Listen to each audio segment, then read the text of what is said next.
Welcome to the Fantasy Throwdown Podcast. The Fantasy Throwdown Podcast. Bringing you the latest from the world of daily fantasy sports and gambling, so you can stop Googling how to join a squid game to cover all those parlays you thought were such a sure thing. Now, sit back and listen to one of the sharpest minds in the game. Here's your host, Dwayne Callender. Hello, folks, and welcome to my coverage of the first round of the NFL Draft for 2022. A lot went down tonight, and I'll be honest, I got a lot of people to rip on and teams, so let's get right down to it. And we're going to talk about the trade of the night, the seismic shift in terms of things going on, and just a team flat out quitting on any Super Bowl aspirations. So we're going to talk about it, and it is the Tennessee Titans trading their superstar and number one option in the wide receiver ranks, A.J. Brown, to the Eagles for only a first-round pick, which was the number 18 pick, and a third-round pick. This was insanity.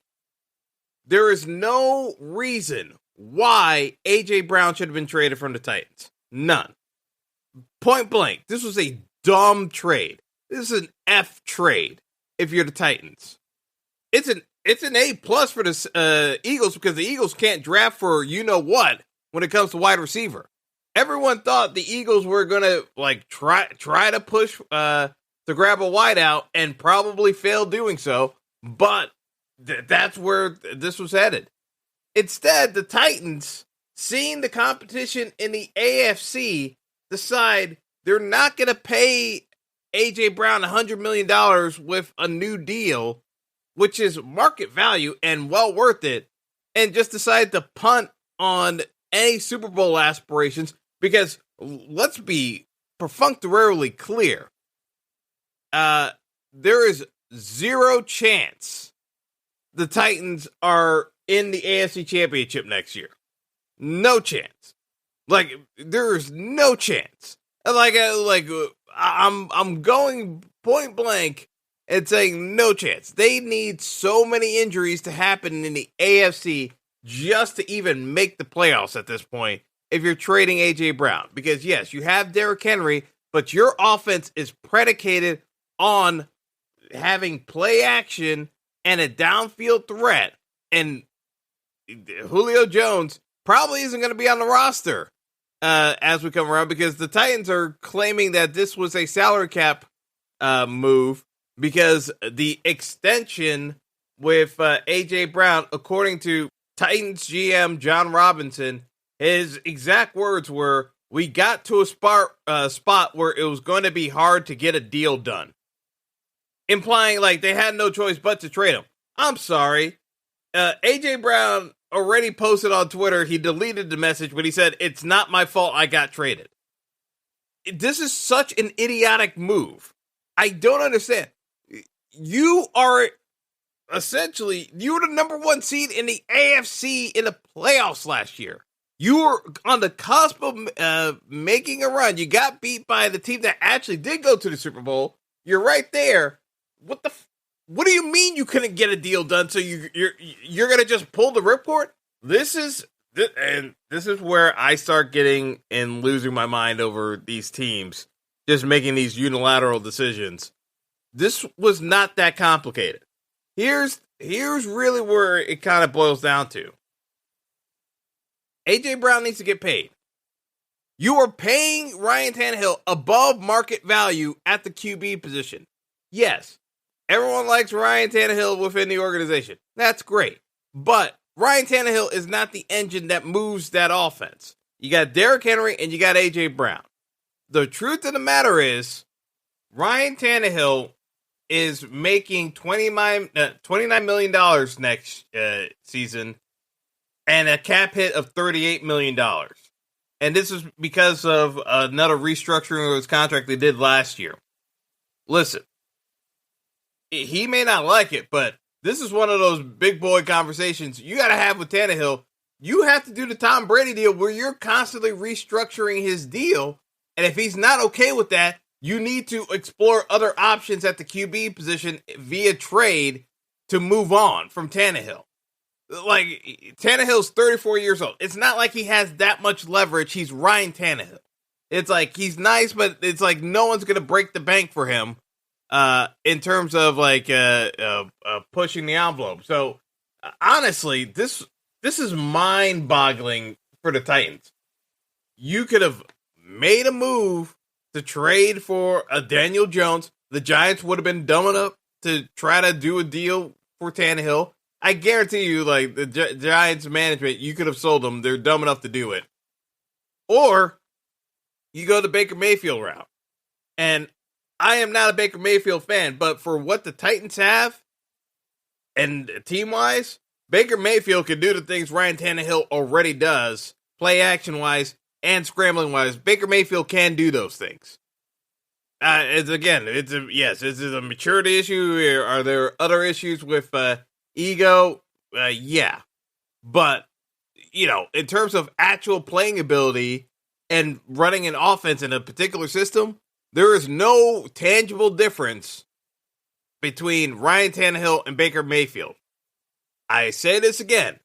In terms of the Titans scheme and offense, there is no tangible difference between what you get out of Baker Mayfield versus Ryan Tannehill.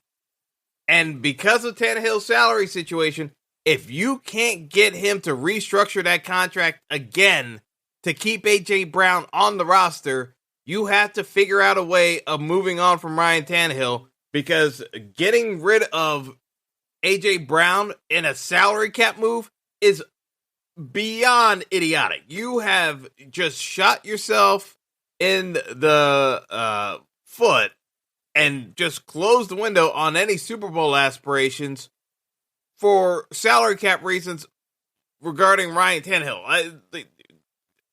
Realistically, you can't sell that to a fan base.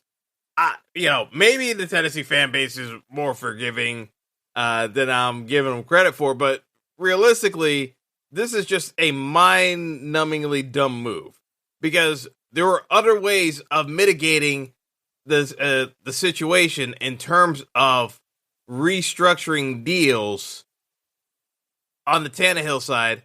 And if he's not willing to do it, then you have to find other options. And there were other options available, Baker Mayfield being the most pressing one. But you have a Daniel Jones as well that could run the offense. You could plug in Garoppolo in that spot for Tannehill. The Titans basically, there are teams who need quarterbacks. The Steelers just drafted Kenny Pickett in the first round for. Steelers. We'll talk about that. But teams need quarterbacks. You can offload Ryan Tannehill to a team in need of a quarterback and have them figure out the salary deal. You need to actually keep A.J. Brown in the fold with Derrick Henry with the salary you're paying him, and just find another game manager QB to get it done. This should not have been that complicated. The fact that the Titans just decided to punt on A.J. Brown over a salary situation, but keep Tannehill at his contract salary. You gotta be kidding me. I just don't understand the late. And yes, I'm saying the word laziness because there needs to be more creativity and ambition in terms of these teams running NFL rosters, because you're seeing a problem with A.J. Brown. You think A.J. Brown's that replaceable? I don't really think so. The Titans drafted Treylon Burks out of Arkansas. And yes, Burks was a yards after catch machine in college, but A.J. Brown was already a yak monster in the NFL. And it's harder to duplicate that at the NFL level than what you were getting out of Ryan Tannehill at the QB position being a game manager. Because we got plenty of game managers in the NFL. not a whole lot of game breakers in terms of the quarterback position, but we do have game managers. Tannehill is replaceable. A.J. Brown, not so much. And the Titans literally just chose Tannehill over A.J. Brown. This was a manageable situation. And I'm still not even convinced that Ryan Tannehill wouldn't just accept taking the pay cut and just restructuring his deal and pushing out his base salary into future years and doing the Brady the Brady method of just keep pushing out your salary and deferring it to just stay on the team. Like, that was the whole point. Like, Tannehill may not have been up for it doing it again, but guess what? The team needed the money to pay A.J. Brown, and they opted just to not go down that route and just punt on the guy. And again, it wasn't like they got a huge haul from the Eagles on this trade. This is a masterstroke for the Eagles. Like, I don't even know what else to say. Like, it makes the Giants' moves tonight even worse in comparison to what the Eagles were able to pull off. Because now the Giants, the draft for the Giants looks even worse now because the Giants try to do half and half with the offense and defense. I hate I didn't even think they got maximized their value out of both picks. I'll get into that, but it's just this is just ridiculous. The Titans just made a terrible trade that benefits the Eagles, screws over the NFC East, and basically waves the white flag in the AFC South. The Colts should win that division without question. Like, without question, the Colts should win that division, even though I am not a Matt Ryan fan. I've never been a Matt Ryan guy. This is just like criminal what the Titans did, in my opinion. I think they just punted on the entirety of next season while still paying Tannehill and Derrick Henry the salaries they're going to be making. Like, that team, like, with the way the AFC is structured right now, it was going to be a battle for the Titans next season, but I think it's a wrap. I don't see it. I really don't see it. How they're really competing next year in the AFC, given what they're up against. And now you took away the number one wide receiving option. It's going to be easier to lock down Derrick Henry and stack the box. Like, this is just not, like, from a logistics standpoint, it doesn't even make sense what the Titans just did tonight. It really doesn't. It doesn't make a lick of sense. And, I'm ranting about this for a good 10 minutes now because it deserves to be ranted about, because if you're logically thinking through the process of how the Titans got to this point, the long and short of it is the Titans chose Ryan Tannehill over A.J. Brown. And if you pose it in that fashion, how many NFL fans would actually say, yeah, I want to take Ryan Tannehill over A.J. Brown? How many NFL fans would actually prioritize Ryan Tannehill? Maybe 1 out of 10, if that. I don't think anyone would ever say that, but that's essentially what the Titans did by not just putting the onus on Ryan Tannehill to restructure his contract again so they could afford the Brown extension. It's just madness.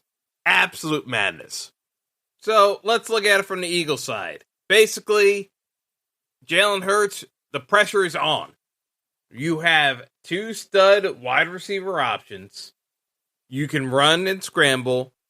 You should have more than enough capabilities between stretching the field with A.J. Brown and Devonta Smith. Like, there really is not much of an excuse, especially considering you have a tight end you can go to in Goddard.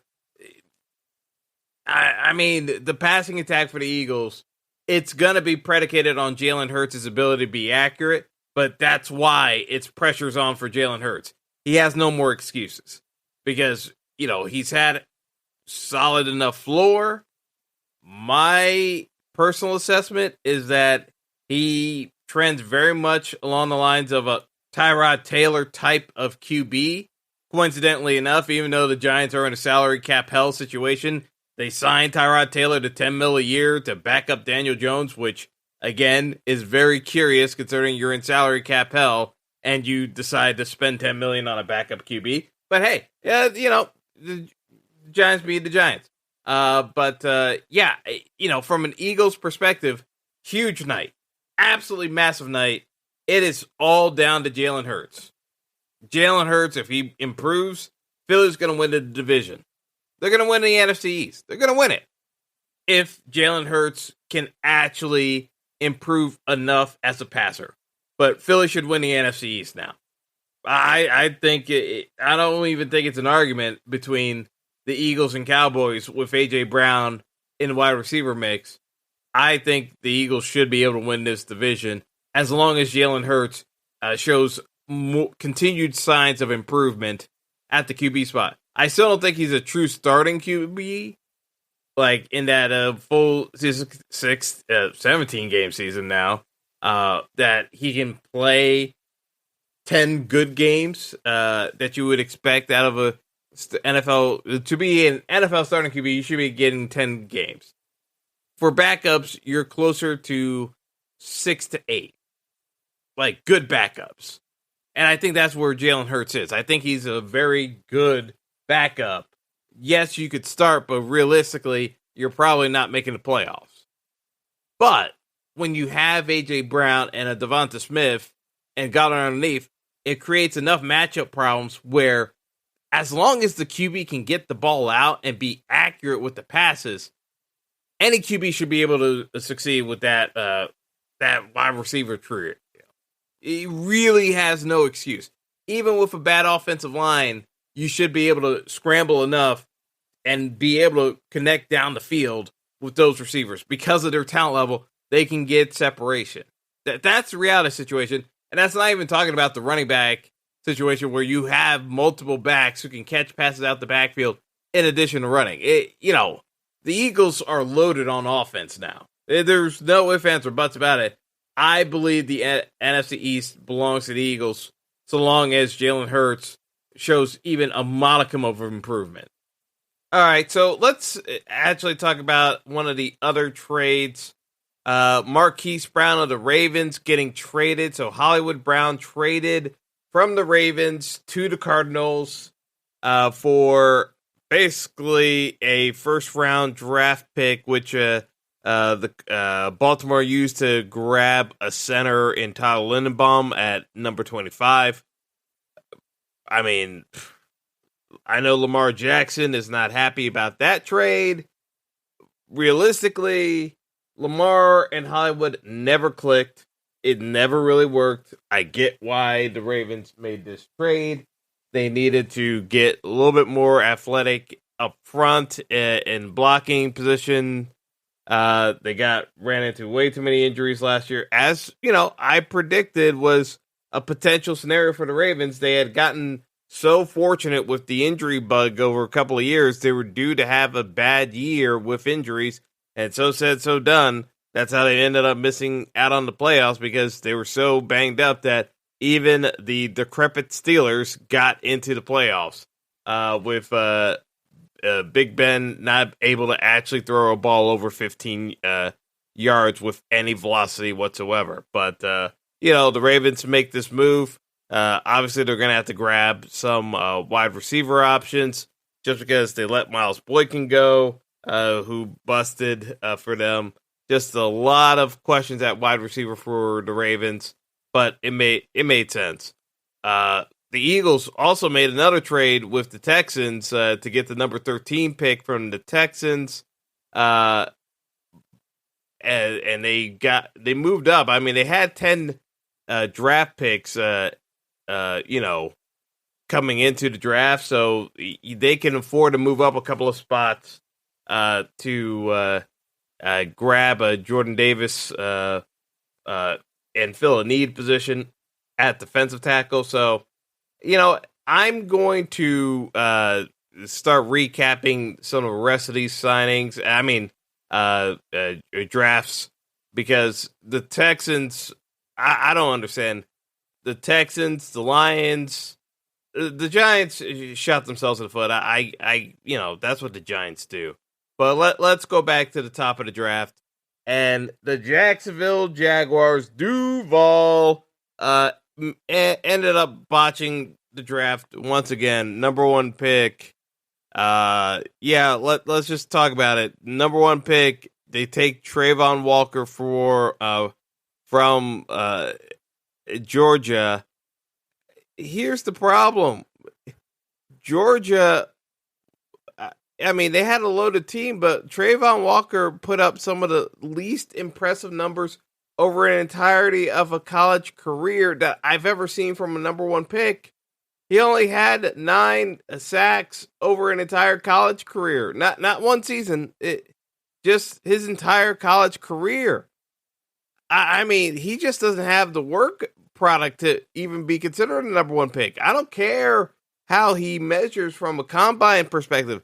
You actually have to produce in college. That's actually important because it's your game tape. It's what you actually do on the field.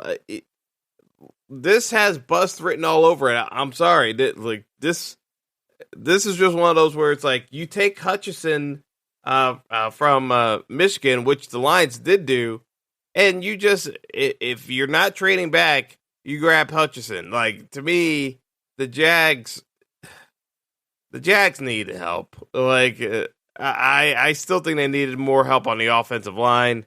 So the fact that they grabbed defensive end had me loving this draft so far because I knew the Lions would go defensive end as well and open up some spots for offensive line for some of these other teams. So the Lions go Aiden Hutchinson at number 2. Hutchinson, I don't necessarily think of it as like a Hall of Fame type player, but definitely someone I could see going to a Pro Bowl or two. Just nothing like too crazy off the board, but I think you can get solid numbers from him in productivity. I just think that was a safe pick in terms of production wise. Like, I don't look at him as like, a guy who's going to get you 15 sacks in a season, but I definitely think he can get like high single digits and probably get you 10, 11, 12 under the right setup in certain years. Yeah, I definitely think he can be productive, and that's really what you're looking for in defensive end. And I'm going to get into this with the Giants because, we go about this way too often about overthinking stuff. At number 3, the Texans didn't grab offensive line help. I don't understand what they're doing. They grabbed Derek Stingley, cornerback from LSU. Here's the thing. I don't understand. I don't really understand it because the Texans have so many needs. Yes, cornerback was bad for them, but they have so many needs that cornerback is a niche pick, in my opinion, when you are a bad team. I want to solidify offensive line and defensive line first when you are a bad team. You win in the trenches, then you start grabbing the skill position players if you can't get quarterback. I don't understand grabbing cornerback in this spot. Stingley, yes, he is the best corner in the draft, in my opinion, but it didn't make any sense going there. Next up, Jets, Ahmad Gardner, quarterback Cincinnati. I think Gardner's a third-round pick.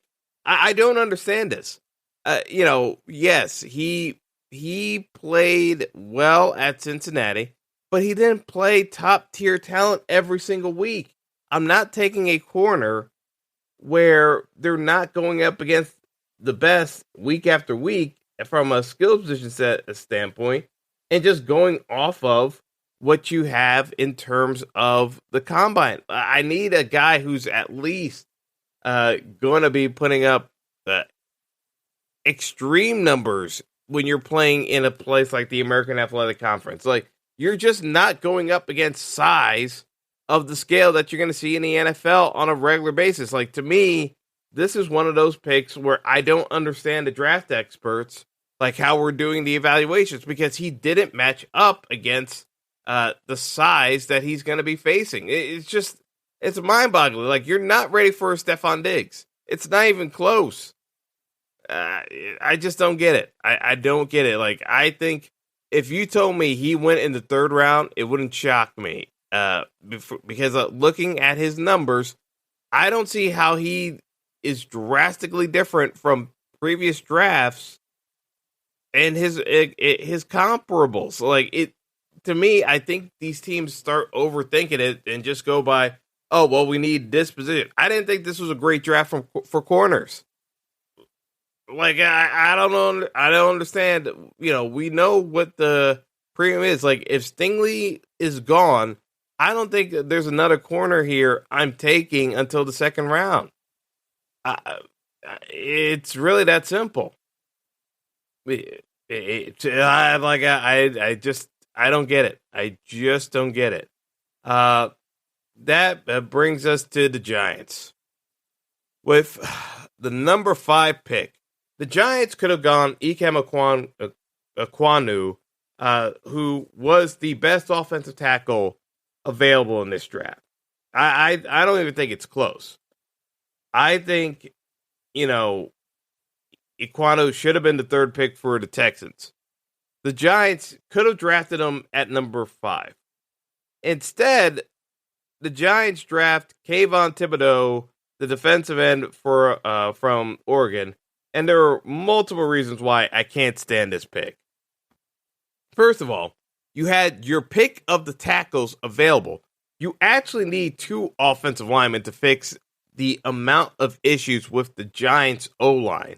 You're trying to evaluate Daniel Jones and Saquon Barkley if they were actually viable draft picks or not, or just complete busts with a just decrepit offensive line. Andrew Thomas, whom we've already seen, is getting slightly overmatched at left tackle. You're already considering moving him to right tackle. Why wouldn't you draft someone capable of playing left tackle and have the competition with Thomas? That way you can kick Thomas over to right tackle and you can play Ekwonu at left tackle. That was the first thing. Second thing is, you also have your pick of Cross or Evan Neal.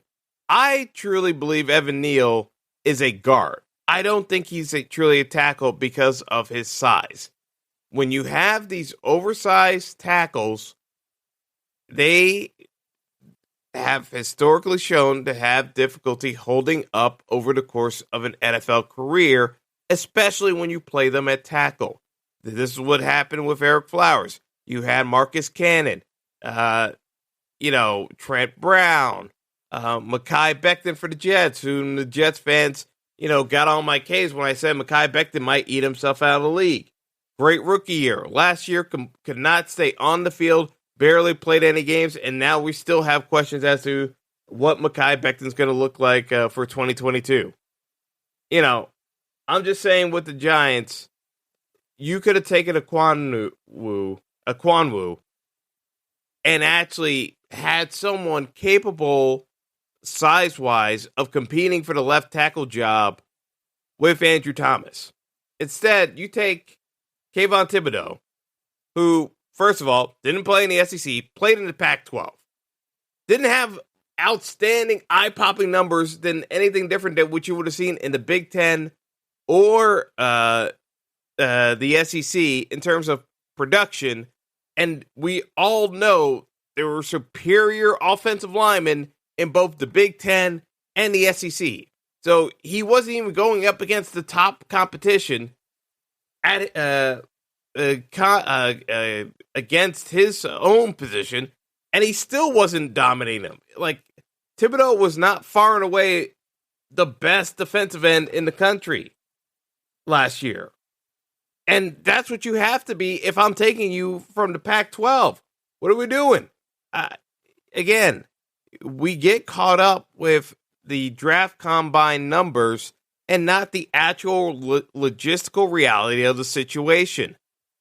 The other question is, You're taking a guy who's used to playing in the Pac-12 with sunny weather, and we're going to stick him in the place where the majority of his games, because you're playing in the Northeast, he's going to be playing 12 out of 17 games in temperatures below 40 degrees during the season. That's the reality. He's going to be playing in temperatures below 40 degrees when he's been playing out on the West Coast his entire college career. How's that going to work out? Like, I don't understand how people don't put two and two together when you go through these logistical assessments of players. You have to contemplate these factors. Like, he didn't play in cold weather at all in his college career. You don't even know how he's going to hold up. Then there's the whole personality matrix where he's been talking about his brand in every single NFL interview. The Giants already have an issue with Kadarius Toney not prioritizing football over all the other rapping and social media opportunities he's been taking advantage for himself. And you bring this guy into the fold along with it, because there was already talk the Giants wanted to trade Toney, but you're gonna draft Thibodeau at 5. It just reeks of just such dysfunction in this organization that they don't contemplate what, like, one hand's not knowing what the other's doing. Because if you're saying we want guys who are focused solely on the team, and that's why you're strongly considering trading Kadarius Toney, then you can't be drafting Kayvon Thibodeau 3 days later. It doesn't make any sense. So, Thibodeau goes at 5. Panthers, being smart, they take Ekwonu at 6. And, it's just bottom line. It just made sense. Whomever is going to be the quarterback in Carolina this year, you need a blind spot tackle.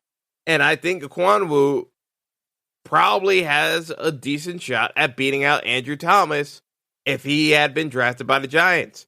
Because we've seen that Andrew Thomas seems to be more of a tweener. And, at best, your best case scenario for Andrew Thomas now is above average at left tackle. The Giants needed to upgrade left tackle. I think the Ekwonu should have been the pick, because at 7, guess what? The Giants and people are jumping all over themselves, saying what a great 2 picks the Giants had by taking Evan Neal at 7. Here's the issue with Evan Neal. I said it. Like, the size of Evan Neal, I think he's a guard and not a tackle. So you still, in my opinion, the Giants still didn't address their tackle situation. They got a guard whom they're going to throw over at right tackle, and realistically, no clue how he's going to hold up. I'd be shocked if in 5 years, I'd be shocked in 5 years if Evan Neal is an offensive tackle for the New York Football Giants.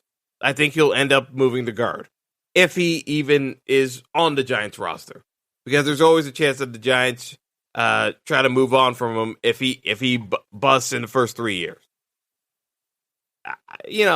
Again, this is just straightforward, logical planning, and I don't see where the Giants do their due diligence. Because Andrew Thomas is struggling at left tackle, but we're assuming he's going to be just fine. Because Evan Neal, you're putting him at right tackle. That's pretty much it. He is not going to be athletic enough to handle left tackle. So that means you are banking on Andrew Thomas solidifying the left tackle job. It's a lot of hoping. The plan should have been you take Ekwonu at 5. The Panthers most likely go with Cross at 6 because he's still a better tackle prospect at 6 than Evan Neal is at left tackle. And then you grab Neal at 7 and you slide him in at guard. That way you actually have the size and strength across the offensive line that you can plug and play like your veteran center. You can draft someone else in the 3rd round at center. You don't have to go too crazy at center. But you have rebuilt your entire offensive line to give Daniel Jones and Saquon Barkley a true, honest evaluation if they can actually propel the Giants to be at minimum a top 12 offense. If you had rebuilt the offensive line in the fashion I'm laying out, if they can't be a top 12 offense next year, then you turn the page completely on both of them. But you at least gave yourself the most honest assessment possible. Because, when you turn the page, you should be able to attract a free agent QB or a veteran QB via trade that you could just plug and play into the Giants offensive line because they'll like it, all the hogs you have up front and know that they can be protected, which is something the Giants have not had in over a decade. Instead, the Giants do this, which is a half-assed job, because guess what? Kayvon Thibodeau, here's the thing. You paid Leonard Williams. You paid Leonard Williams top 3 defensive end money. You overpaid Leonard Williams. You picked up the option on Dexter Lawrence. Basically, you've already paid for your defensive line. Why are you paying these guys and you're in salary cap hell? And then saying, because the Giants defense wasn't that bad last year. It wasn't great, but it wasn't awful. What is Kayvon Thibodeau going to bring to the table other than additional help to a position that's supposed to be a source of strength already? Again, this is a niche pick. Your defensive line production was decent enough that it wasn't a sort, if you were a good team, fine, you're looking for an edge. You are a god-awful team. You have so many needs on offense, particularly your offensive line, to make your actual offense function. You still have needs on the offensive line. You are still deficient on the offensive line. You've only gotten your offensive line from basically bottom 3 in the league, and now you are maybe 20th.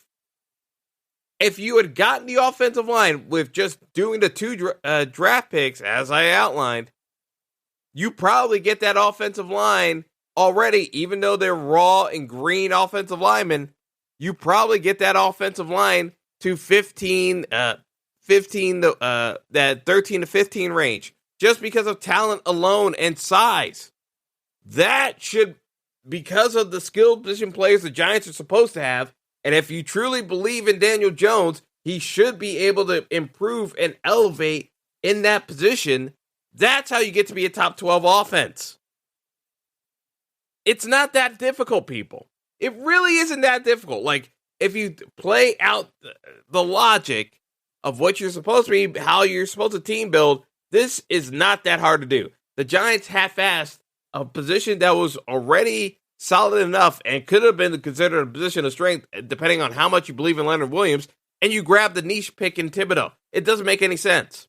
Doesn't make any sense. You had bigger needs than this for the offense. I'm sorry. It's just mind-boggling. You can plan out for months, and you get the golden situation fall to you, and because you rated Evan Neal that high, and because you rated Thibodeau that high, again, I don't understand what you're thinking, because you already had other needs much higher than defensive line. It was much higher than the defensive line. Again, I don't understand this organization and their thinking, because guess what? Now, because of the Eagles trade, you look like an even bigger clown, because realistically, you grab Thibodeau, your bigger need is actually at cornerback. But I think regardless, neither pick was going to help you that much than the offensive line, because you're going to need to score more points, because the defense still isn't going to hold down a team like the Eagles, and you're already going to have trouble with the Cowboys. You needed to rebuild the offensive line to make the offense as good as it could possibly be to compete in the NFC East next year. Bottom line, that's how the Giants screwed up this draft. And all these people and there are scores of people celebrating the Giants draft of how Schoen hit it out of the park. The Giants are back on track. The days of Gettleman are over. I'm sorry. You guys need to stop slurping yourselves. This is a massive circle jerk for no good reason. all these players fell to the Giants, and they still mismanaged the process. And because of the stroke of genius of a trade that the Eagles were able to pull off, the Giants look even more unprepared for the actual scenario that they're going to have to battle with during the year. They are not prepared to be competing against the Eagles and Cowboys this year. Not in their present form.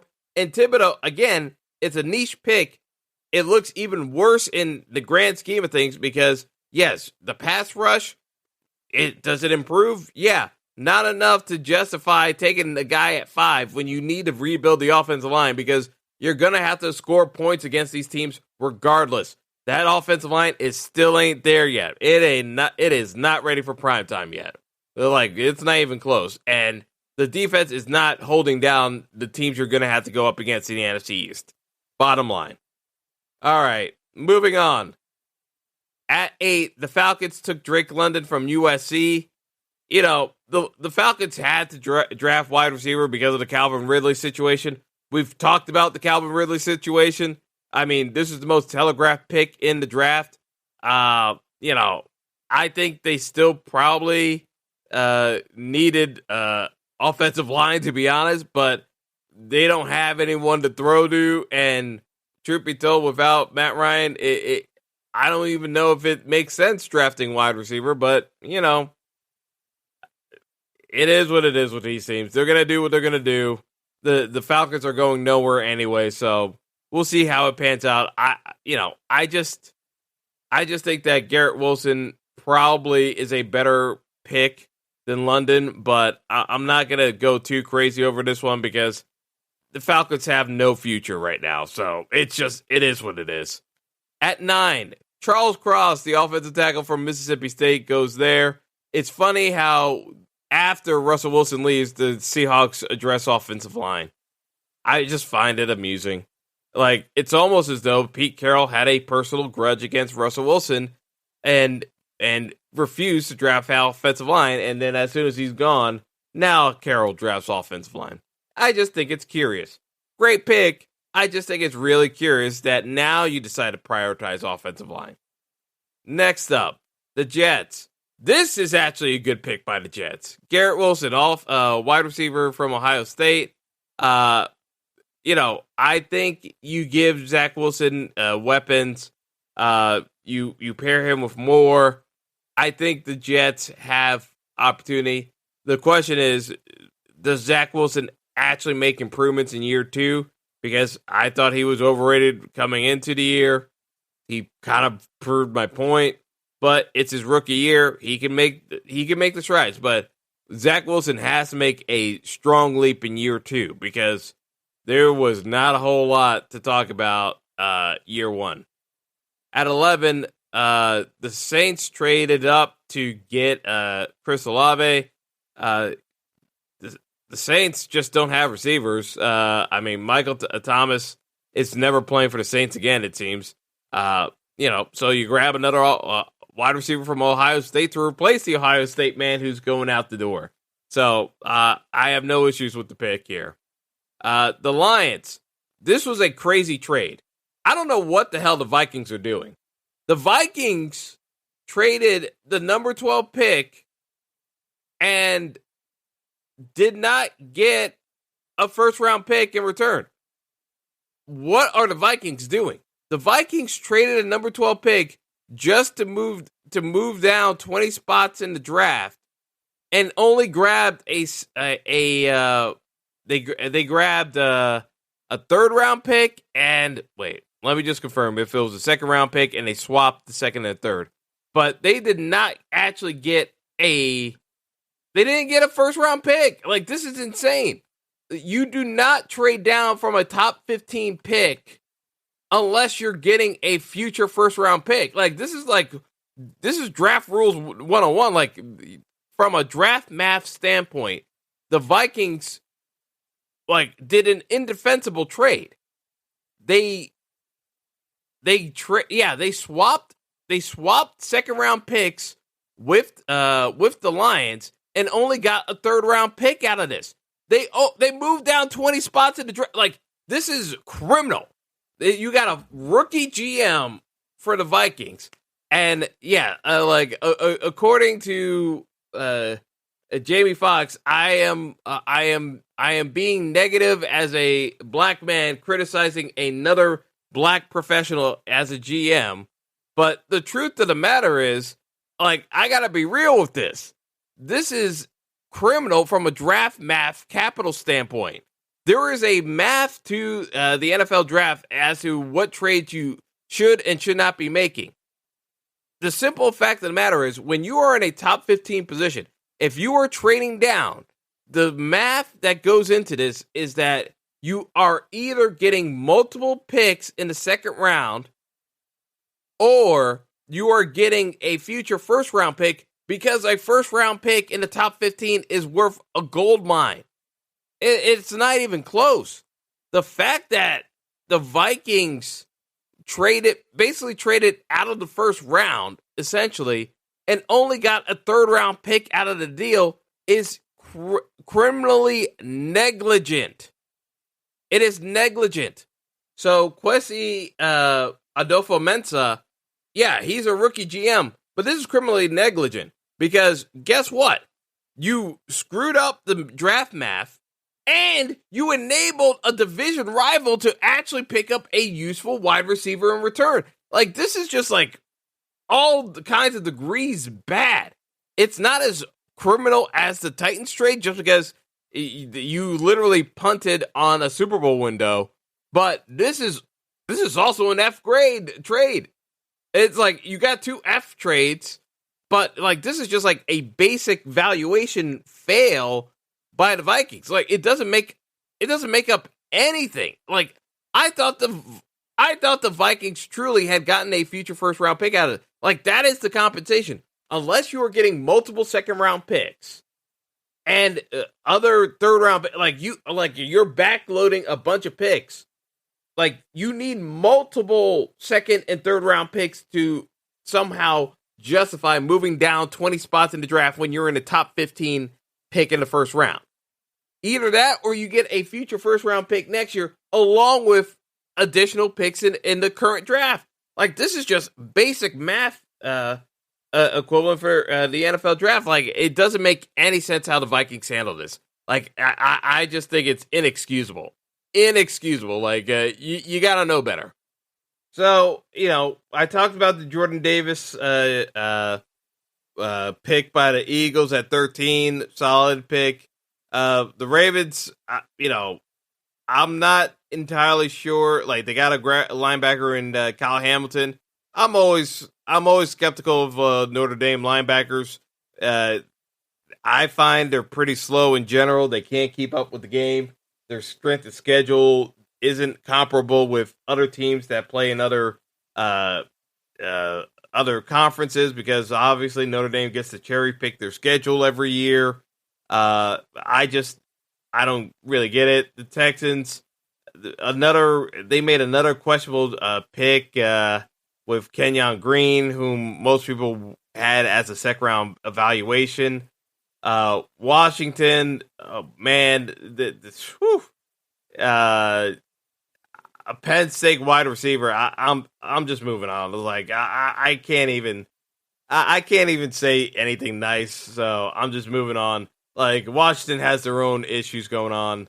The Chargers, kind of questionable picks.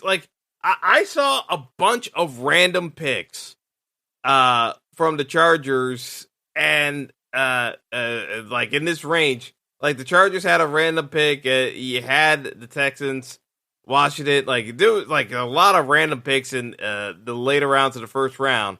That I feel as though some of these teams, they have different draft boards than everybody else. The Kenny Pickett trade by the Steelers at 20. This was terrible. This was terrible. I don't understand Kenny Pickett being drafted in the first round. He's a second round evaluation. I don't know who else was taking Pickett in the first round. It's just, we'll see. We shall see. I think he's going to get beat out heavily. And you're proud. This is the is the best news that Mitchell Trubisky could have gotten. I don't think Mitchell Trubisky wanted to deal with Malik Willis at all. Kenny Pickett, Trubisky can beat out without question. For years to come, I think Mitch Trubisky can beat out Kenny Pickett. So this is the biggest boost to Mitch Trubisky's career since he got overvalued and picked by the Bears in the first place. Yeah, in terms of like some of these other picks later on in the first round, nothing really stood out too much for me other than Jermaine Johnson going all the way at 26 to the Jets. And guess what? I think Jermaine Johnson is just as qualified, if not more so, than Thibodeau, whom the Giants grabbed at 5. I'm just saying, Jermaine Johnson's probably going to have better production than Thibodeau, and it wouldn't shock me in his first year. We'll see. We'll see. But I would not be in the least bit surprised if Jermaine Johnson outperformed Thibodeau over the first 2 years of their career. I think he's a better pro prospect, I should say, than Thibodeau. Just being perfectly blunt. The Packers, once again, ignore wide receiver in the first round. You trade Devontae Adams and you don't draft any wide receivers in the first round. I don't understand the Packers, what they're doing. The Patriots, they draft Cole Strange, a guard out of University of Tennessee, Chattanooga. I don't understand this draft pick. And, I just saw a clip. It's of Sean McVay reacting to the Patriots drafting Cole Strange, and it basically sums up exactly what we're all thinking. What the heck is going on with New England? Because the Rams basically are like, it's one of those moments of honesty that maybe the Rams would rather not say out loud, but the Rams basically implied that Cole Strange was a 3rd round pick in their mind, and that's the truth of the matter. No one expected Strange in the first round. No one. So here's the clip. Really? Oh my, UT Chattanooga to the first round. Hey, where is... How about that? And we wasted our time watching him thinking he'd be at 104 maybe.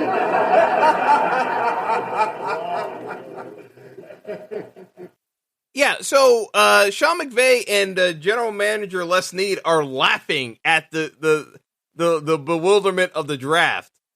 It makes no sense that Cole Strange went in the first round. I don't understand what's going on in New England. Like, this is getting kind of scary now with Bill Belichick and the drafting, because I know Cole Strange, like, everyone thinks the guy can play, but again, we talk about this from a draft math standpoint. If you think the guy's not going until the 3rd round, and most people consensus-wise going to the 3rd round, at the earliest you take him in the 2nd round. Going to the 1st round, like, this is getting strange. I don't get it. I don't really get the I don't get what's going on with the Patriots at all. This is a very strange development. But yeah, those are my thoughts about the first round in general. It was a lot about the trades. We didn't have the sexy quarterback picks. Thankfully, the people fawn over. Like, this is about like teams figuring it out, and I still think teams butcher this by and large. So a lot to consider moving forward, but we'll see how the rest of the draft goes. But I already told you, like, some of the biggest losers in this draft, I think, are the Tennessee Titans. I just don't understand how an organization just says salary is too big of a deal. We're just going to give up and just concede that we're not going to be contending for the Super Bowl this year. It just makes no sense to me. So I'm going to leave it on that note. Thanks for listening, folks, and until next time, have a good one. Thanks for listening to the Fantasy Throwdown Podcast. Be sure to like and subscribe to the show on Apple Podcasts, Google Podcasts, and all other major outlets.